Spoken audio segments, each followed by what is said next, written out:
The binder hits the table so hard the glass water cups rattle.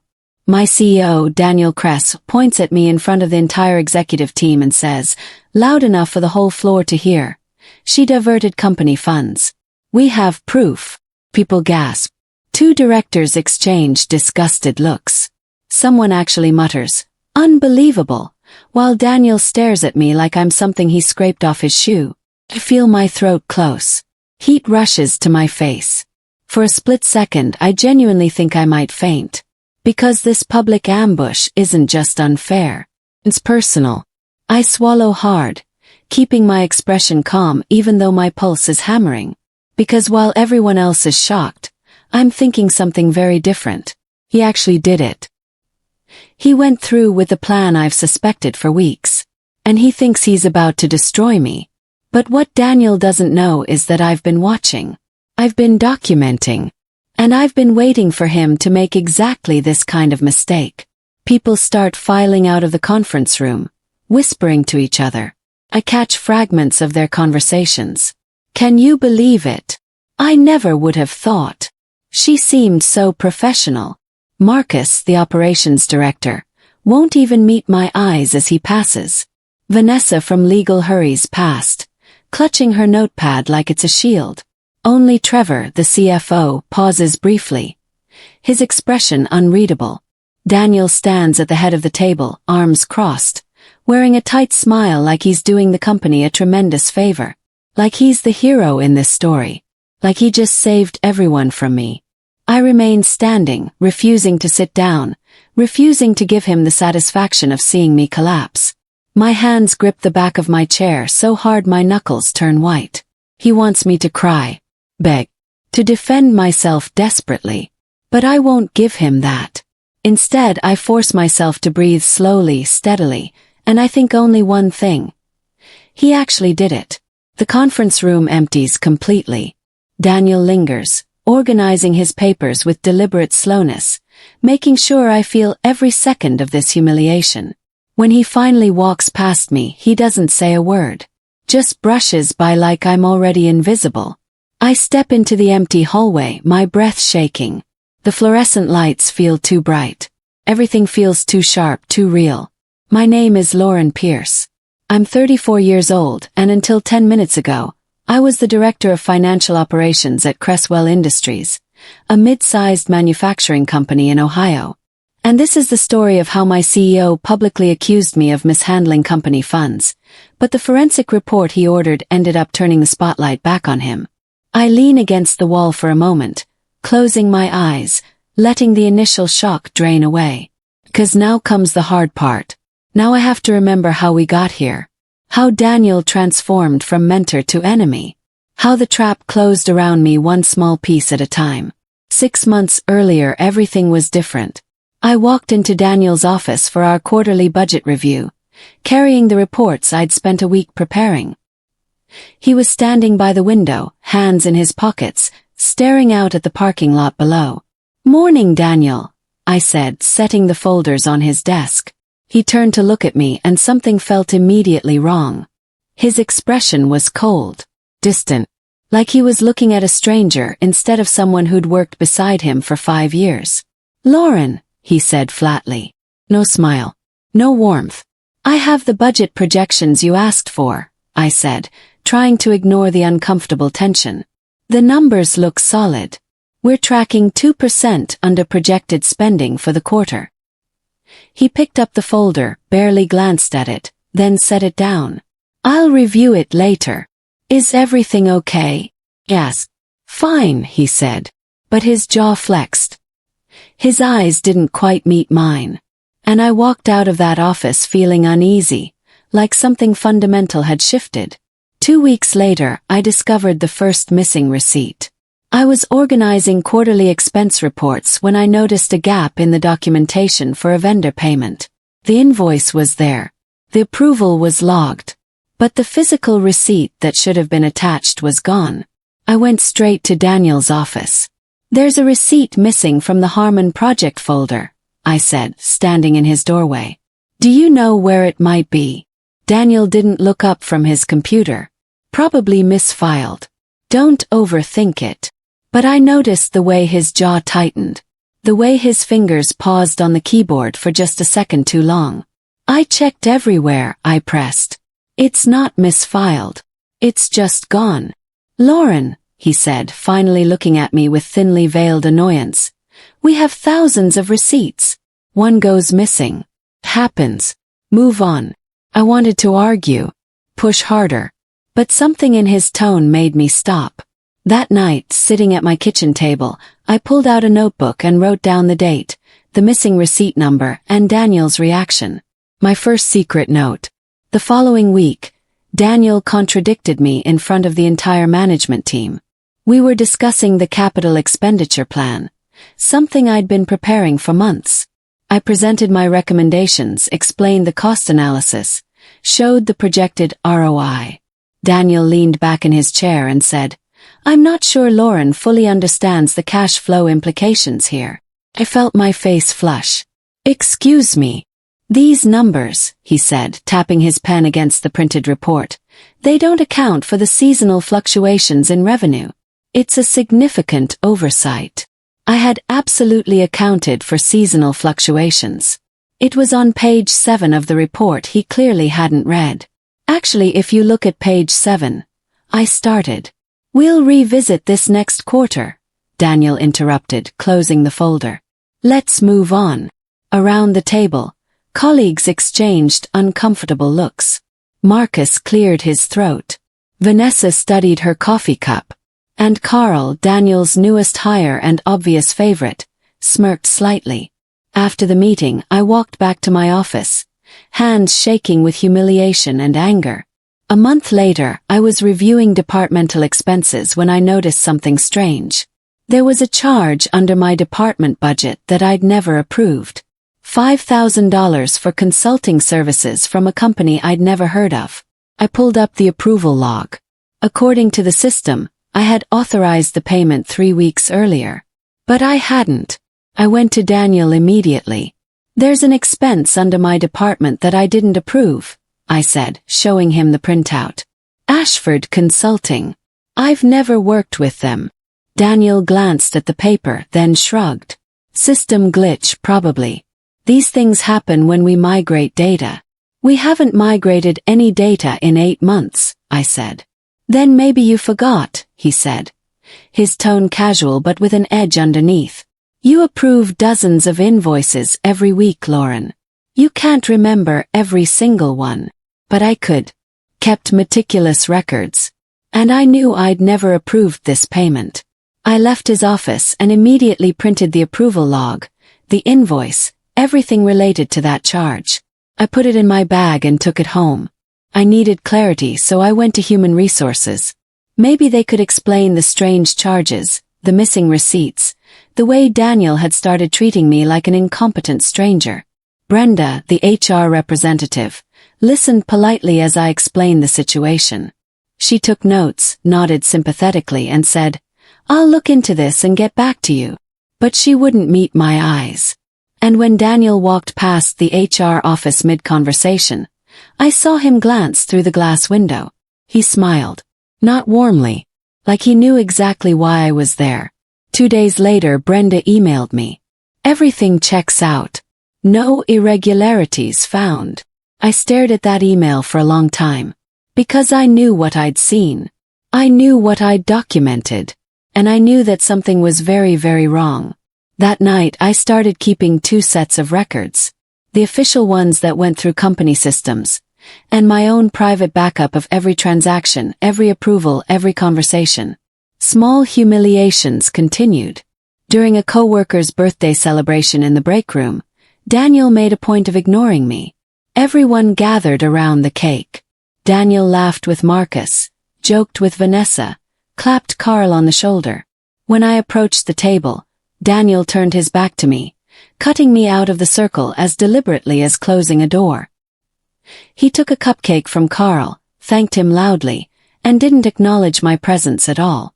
The exclusion was so obvious that Vanessa glanced at me with something like pity before looking away. I left the break room without taking any cake. As I walked back to my office, I felt Daniel's eyes on my back. When I glanced over my shoulder, He was watching me from across the room. His expression unreadable. He wanted me to know this was intentional, that I was being pushed out, isolated, humiliated, and it was working. One Thursday night, I stayed late to finish a quarterly report. The office was mostly empty, just the hum of the HVAC system and the distant sound of the cleaning crew on the lower floors. As I walked past Daniel's office, I noticed his light was still on. The door was slightly ajar. I slowed down, glancing through the gap. Daniel was at his desk, surrounded by financial documents. And right there in the middle of the spread I saw my name, Lauren Pierce, on multiple papers, highlighted, circled. My stomach dropped. Daniel's head snapped up. Our eyes met through the gap in the door. "Need something?" he asked, his voice cold. "No," I managed. "Just heading out."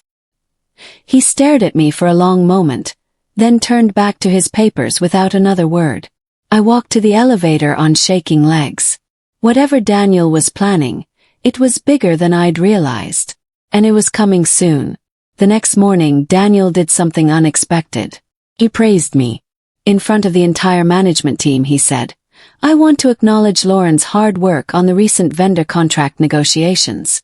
She really went above and beyond." The words sounded right, but the delivery was all wrong. Too rehearsed. Too forced. Like he was reading from a script. Marcus looked confused. Carl smirked. And I felt a cold dread settle in my chest. This wasn't genuine. This was Daniel building a paper trail. Showing that he'd been supportive, that he'd recognized my work, that whatever came next couldn't possibly be about personal vendetta. After the meeting, I returned to my office and opened my email. There, sitting in my inbox, was a report I'd never submitted. A financial summary with projections and recommendations. Had my name on it. My digital signature. The timestamp said I'd sent it yesterday at 4:30. But I'd left work at 4. And I'd never written that report. Someone had created it and sent it under my name. I started tracking everything obsessively. Every email. Every document. Every change to the financial systems. I took screenshots. I saved copies to my personal cloud storage. I documented timestamps and approval chains. I never confronted Daniel. I never accused anyone. I just watched and recorded. And patterns started emerging. Approvals logged under my name at strange hours. 2 in the morning. 3:15. Times when I was provably not at work because I'd been swiping my security badge to leave at 5:30 every evening. Charges appearing under my department budget that I'd never authorized. Always from vendors I didn't recognize. Small amounts at first. 1,000 here, 2,000 there. But growing.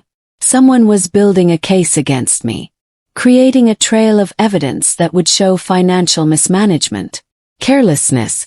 Maybe even fraud. And that someone had access to my digital credentials, my approval authority, my department budget codes. Had to be Daniel. Or someone working directly with him. Then Carl got promoted. The announcement came during a Monday morning all-hands meeting. Daniel beamed as he introduced Carl as the new senior operations manager, a role that had been vacant since Marcus moved to a different division. I'd trained Carl. Spent hours teaching him our systems, our processes, our vendor relationships. He'd shadowed me for 6 months, asking questions, taking notes, learning everything I knew. And now he was getting promoted over me. Daniel didn't even glance in my direction during the announcement.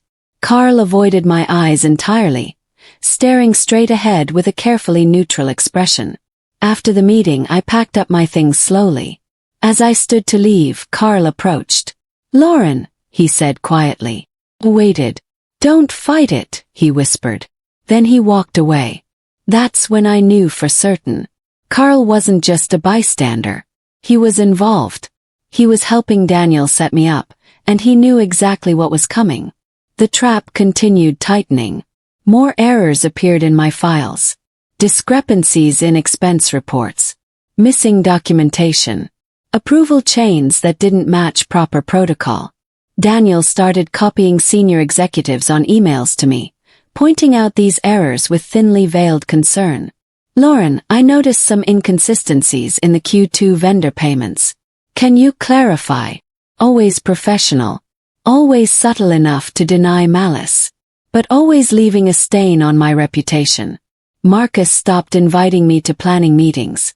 Vanessa started double-checking my work, something she'd never done before. Trevor, the CFO, looked at me with increasing suspicion. I felt myself being edged out, isolated, set up for something bigger.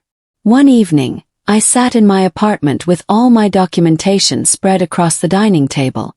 Months of records. Patterns of manipulation. Evidence of someone systematically using my access to move money and create false trails. And then I understood. Daniel wasn't just trying to fire me.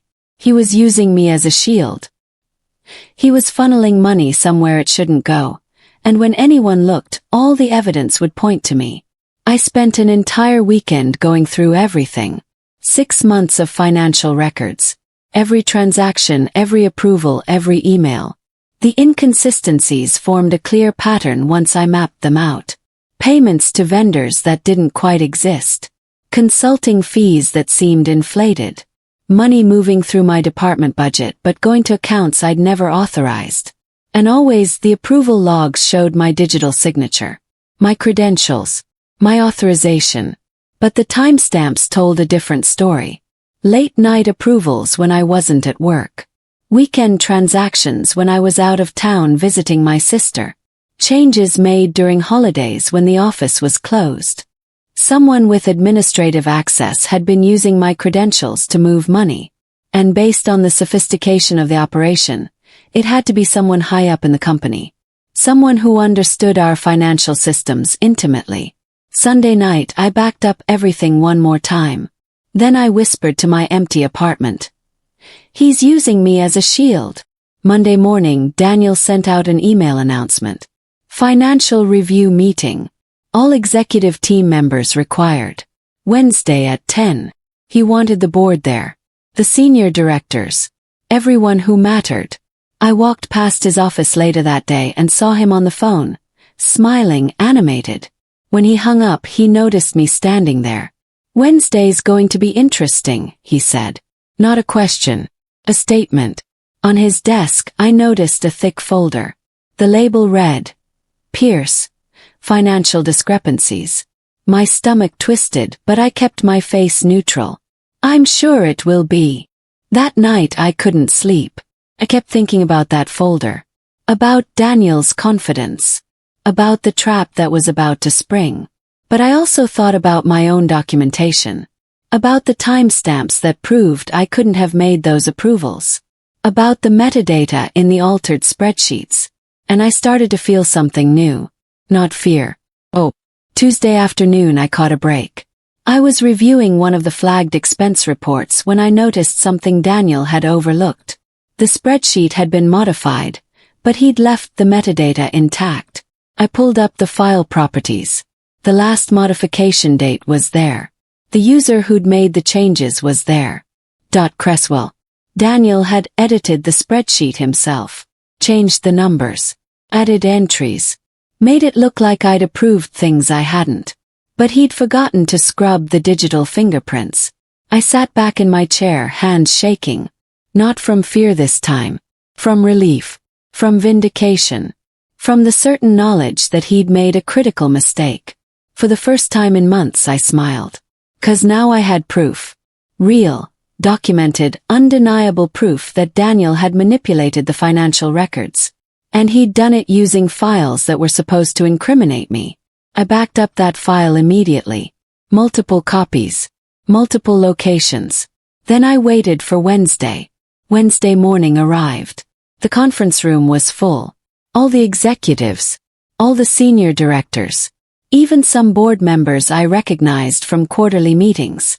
Daniel stood at the head of the table, that thick binder in front of him. He looked confident, powerful, ready. When everyone was seated, he cleared his throat. Thank you all for coming. I know this is unusual, but we have a serious matter to address. He opened the binder. Papers rustled.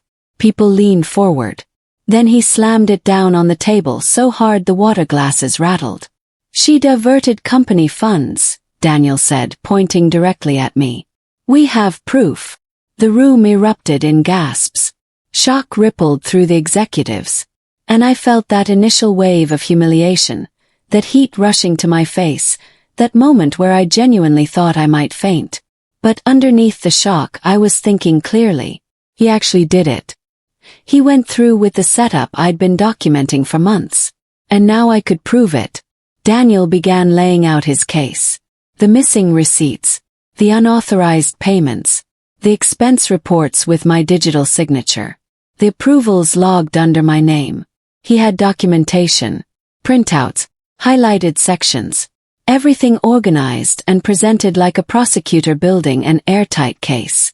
People around the table looked horrified, betrayed. Marcus shook his head slowly. Vanessa covered her mouth. Trevor's expression was stone cold. Daniel concluded with, "The evidence is overwhelming. I believe Lauren has been systematically misappropriating company funds for at least 6 months. Possibly longer." The room was silent. Then I stood up.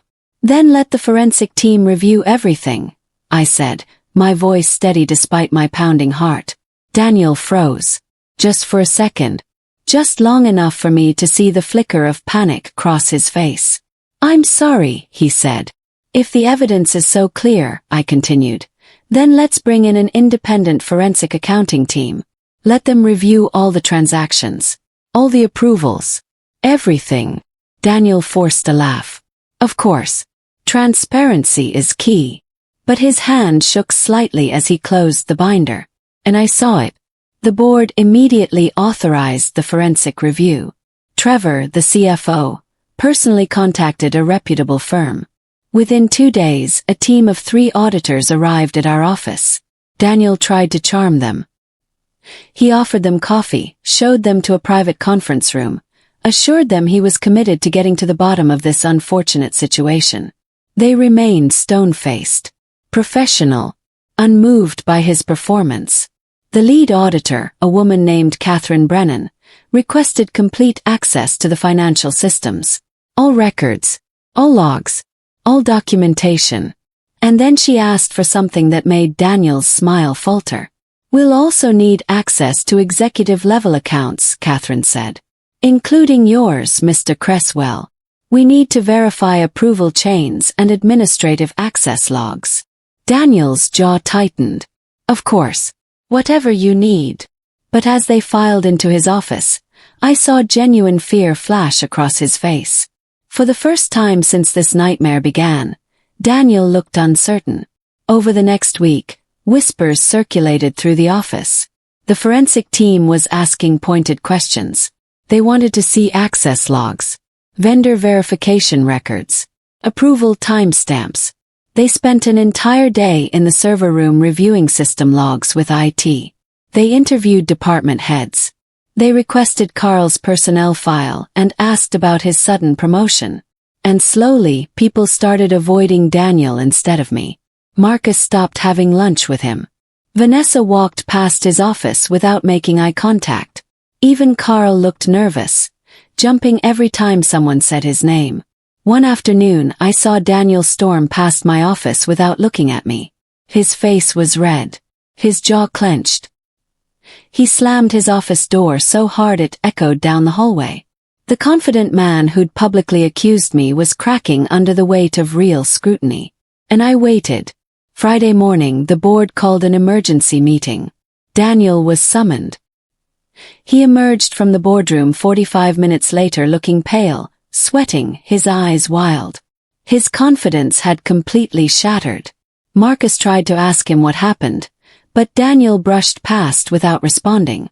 He went straight to his office and closed the door. Through the glass wall, I could see him on the phone, pacing, gesturing frantically, making call after call. His body language screamed desperation. When he finally came out, he walked past my office. For just a second, he looked at me.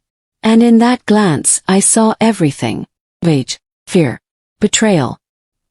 He glared at me like I'd betrayed him, like I was the villain in this story. Then he was gone. And I knew the truth was about to come out. Monday morning, the board convened another emergency meeting. This time, the forensic team presented their findings. Catherine Brennan stood at the head of the conference table with a thick report.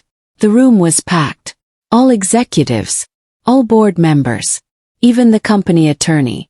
Our investigation revealed systematic misappropriation of company funds, Catherine began. However, the responsible party is not Ms. Pierce. Daniel's face went white. The evidence shows that Mr. Cresswell used administrative access to log approvals under Ms. Pierce's credentials. He modified financial records, created false vendor accounts, and rerouted funds to personal accounts. Catherine laid out the evidence methodically. Access logs showing Daniel's digital fingerprints. Metadata proving he'd altered spreadsheets. Bank records connecting the fraudulent vendor accounts to his personal finances. Carl had assisted, creating documentation and helping cover tracks. The promotion was payment for his cooperation. Daniel tried to speak. This is ridiculous. Lauren clearly manipulated. The timestamps don't lie, Mr. Cresswell, Catherine interrupted. You made changes to these files from your home IP address at times when Ms. Pierce was provably elsewhere. The room fell silent. No one looked at Daniel. They looked away, disgusted. The board voted unanimously for his immediate termination. Security escorted Daniel out that afternoon. I watched from my office window as he walked across the parking lot carrying a single cardboard box. His expensive suit rumpled. His face slack with shock. Employees lined the hallway, whispering. The same way they'd whispered about me when he first made his accusations. But now the disgust was aimed at him. Carl was fired an hour later. He left without saying goodbye to anyone. I stood by the window for a long time after they were gone, feeling a strange mixture of relief and exhaustion. Not triumph. Not satisfaction. Just the quiet knowledge that the truth had finally emerged. Later that day, Trevor knocked on my door. The board would like to speak with you, he said gently. I followed him to the boardroom, uncertain what to expect. The board chair, a woman named Victoria Brennan, gestured for me to sit. Ms. Pierce, on behalf of the entire board, I want to apologize for what you've endured. Your name has been fully cleared. We're prepared to offer you a formal promotion and a significant raise as compensation for this ordeal. I listened as she outlined the offer. But my mind was elsewhere. That evening, I sat in my apartment reviewing everything that had happened. The months of manipulation. The public humiliation. The slow, methodical trap that Daniel had set. But also my own documentation. My patience. My refusal to break even when everything seemed hopeless. The next morning I called Victoria. I appreciate the offer, I said. But I've accepted a position elsewhere. A partner firm, impressed by how I'd handled the crisis, had reached out during the investigation. They offered me a senior role with better pay, full autonomy, and a team that actually valued experience and integrity. I gave my notice that day. On my last Friday at Cresswell Industries, I walked out of the building feeling lighter than I had in a year. The autumn sun was warm. The air smelled like possibility. As I reached my car, I looked back at the building one final time. Not with anger. Not with bitterness. Just with the calm knowledge that I'd survived something designed to destroy me. And in surviving, I'd proven something important. Truth doesn't need revenge. Just needs patience. And someone who refuses to break. I drove away toward my new beginning, leaving Daniel's ruins behind me.